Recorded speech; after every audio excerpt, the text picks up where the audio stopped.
Hi friends, welcome back to my channel.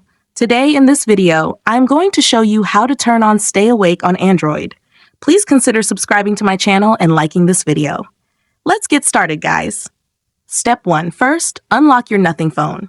Open the Settings application to find the Home Settings menu. Step 2. Now scroll down and locate the System option. It's typically located towards the bottom of the list.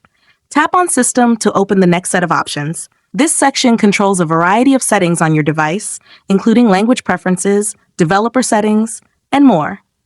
Step 3. Next, scroll down to locate the developer options. Tap on it. Step 4. Now locate the Stay Awake option.